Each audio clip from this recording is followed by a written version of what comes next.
প্রিয় শ্রোতাবৃন্দ, প্রভাত মননে স্বাগত জানাই। গতকাল আমরা দেখার চেষ্টা করছিলাম যীশুখ্রিস্টের ক্রুশের ওপর থেকে দ্বিতীয় বাণীটি, অদ্বৈ তুমি পরম দেশে আমার সঙ্গে উপস্থিত হইবে, লূক তার 23:43 পদে। প্রিয়, জীবনের প্রথম স্থান খ্রিস্টকে দান করলে খ্রিস্ট আমাদের জন্য কিছু করবেন। জীবনের শেষ মুহূর্তে অনুতপ্ত দস্যুটি খ্রিস্টের কাছে নিজের জীবন সমর্পণ করে দিয়েছিল। সেই দিন সে বুঝেছিল আমরা ন্যায়সঙ্গত শাস্তি পাচ্ছি। মন্দ কার্যের জন্য শাস্তি ছাড়া মানুষ আর কী বা আশা করতে পারে। তাই সে খ্রিস্টকে বলেছিল, আমাকে স্মরণ করবেন। যখনই কেউ অনুতপ্ত হৃদয় নিয়ে ঈশ্বরের কাছে আসে, মন ফেরায়, তখন থেকে সে স্বর্গরাজ্যের প্রজা হয়। পবিত্র বাইবেল বলে, মন ফেরাও ও ফিরো যেন তোমাদের পাপ মুছিয়া ফেলা হয়। প্রেরিত তার 3:19 পদে লেখা আছে। পাপের ক্ষমা পাওয়ার জন্য প্রথমে নিজের পাপের জন্য অনুতপ্ত হয়ে ঈশ্বরের প্রতি ফিরতে হবে। তখনই প্রভু যীশু তাকে বলবেন, অদ্য থেকে তুমি আমার সন্তান। কারণ যোহনের 1:12 পদে লেখা আছে, যত লোক তাহাকে গ্রহণ করিল সেই সকলকে, যাহারা তাহার নামে বিশ্বাস করে, তাহাদেরকে ঈশ্বরের সন্তান হইবার ক্ষমতা দিলেন। ঈশ্বরের প্রতি বিশ্বাস ও মন পরিবর্তন ব্যক্তিগতভাবে করতে হবে।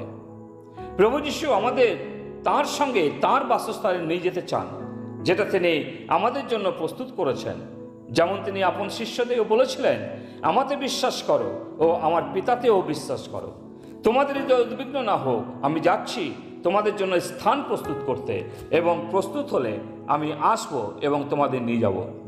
কিন্তু ক্রুশের উপরে সেই দস্যুর কথা চিন্তা করুন।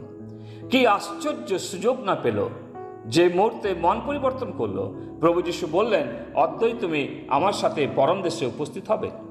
এই মুহূর্তে আপনিও স্বর্গ নিশ্চিত করতে পারেন প্রভু যীশুতে বিশ্বাস করে। প্রভু যীশু প্রতিজ্ঞা করেছেন, কোনোদিন আমাদের ছাড়বেন না। ইব্রিয় 13:5 পদে লেখা আছে, আমি কোনো ক্রমে তোমাকে ছাড়ব না। পাপ করার জন্য মানুষ ঈশ্বরের কাছ থেকে বিচ্ছিন্ন হয়ে যাওয়ায় ঈশ্বর মর্মাহত হয়েছিলেন। তাই ঈশ্বর প্রভু যীশুকে পৃথিবীতে পাঠিয়েছিলেন, যেন তাঁর দ্বারা মানুষ ঈশ্বরের সাথে সম্মিলিত হয়। প্রভু যীশুই পিতার ইচ্ছা অনুযায়ী জীবনযাপন করে স্বেচ্ছায় নিজের জীবন ক্রুশকাষ্ঠে বলীকৃত করেছেন এবং তার মূল্যবান রক্ত দ্বারা আমাদের ক্রয় করেছেন। তার সাথে থাকার অধিকার যেমন ক্রুশের উপর এক দস্যু পেয়েছিল, তদ্রূপ আমাদেরও সেই অধিকার দিয়েছেন।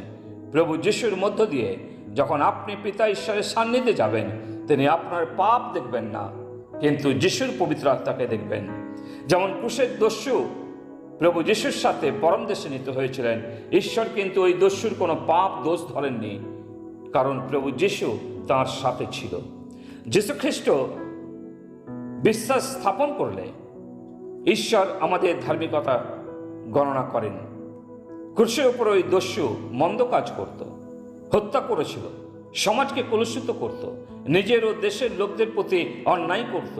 কিন্তু ওই লোকটি যখন ঈশ্বরের নিকটে নিজেকে সমর্পণ করেছিল, যীশু খ্রিস্ট কিনা পরম দেশে নিয়ে যাওয়ার প্রতিশ্রুতি দিয়ে বসলেন। সেই দিন তাঁর শিষ্যরা ভগ্নচিহ্ন হৃদয়ে তাঁর মর্মান্তিক মৃত্যুর প্রতি দৃষ্টি করেছিল। তাদের কিন্তু বলেননি, আমার সাথে পরম দেশে যাবে। যে মা পুত্রের মৃত্যু দেখছিলেন, কান্নায় বুক ফাটিয়ে ফেলেছিলেন, সেই মাকেও বলেননি, মা অদ্যই তুমি আমার সাথে পরম দেশে উপস্থিত হবে। কিন্তু কেবলমাত্র ক্রুশের ওপরে ওই দস্যুই বলতে পেরেছিল, উনি যিশু অপকার্য কিছুই করেননি। যে সমস্ত শিষ্যরা যিশুর সাথে ছিলেন, আশ্চর্য কার্যের সাক্ষী ছিলেন, কেউ কিন্তু যিশুর সম্বন্ধে সাক্ষ্য দিতে ওই সময়ে সাহস দেখায়নি। কিন্তু কেবলমাত্র ক্রুশের উপরে ওই দস্যু সাহস করে বলেছিল, উনি অপকার্য কিছুই করেননি। সেই যিশুকে বলেনি, আমাকে স্বর্গে নিয়ে যাবেন, কিন্তু বিনম্র অন্তরে বলেছিল, আপনি যখন আপনার রাজ্যে আসবেন আমাকে স্মরণ করবেন। এই দস্যুই প্রথম প্রভু যিশুর পুনরুত্থানের বিশ্বাস করেছিল, তাই তিনি বলেছিলেন, আমাকে স্মরণ করবেন। ওই দস্যু দুটি যে কাজ করেছিল এবং যিশুর সাথে পরম দেশে যাবার অধিকার লাভ করেছিল। ওই এক দস্যু যিশুকে অস্বীকার করেছিল, কিন্তু অপর দস্যু যিশুকে স্বীকার করেছিল এবং এক আদর্শ স্থাপন করেছিল। প্রিয় বন্ধু, আজ সকালে বলতে চাই, আপনার পাপ কতই জঘন্য হোক না কেন, যদি আপনি যিশুর সাথে তা মেনে নেন, যিশুর কাছে যদি তা স্বীকার করেন, তাহলে আপনিও স্বর্গের নিশ্চয়তা লাভ করবেন, ঐশ্বরিক আশীর্বাদ পাবেন এবং সাহসের সাথে প্রভু যিশুর পক্ষে সাক্ষ্য দিতে পারবেন। আপনি কি তা করবেন?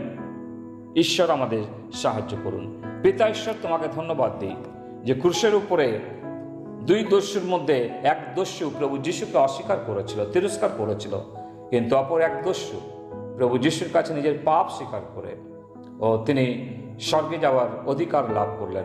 আজ সকালে প্রভু আমাদের মধ্যে অনেকেই যারা এখনও স্বর্গে যাওয়ার অধিকার পায়নি, প্রভু তাদের প্রতি দয়া করো, যেন নিজেদের জীবনে তারা তোমাকে যে সমর্পণ করে, তোমাকে স্বীকার করে এবং স্বর্গের অধিকারী হয়। প্রার্থনা প্রভু যিশু তোমার নামে চাই, আমেন।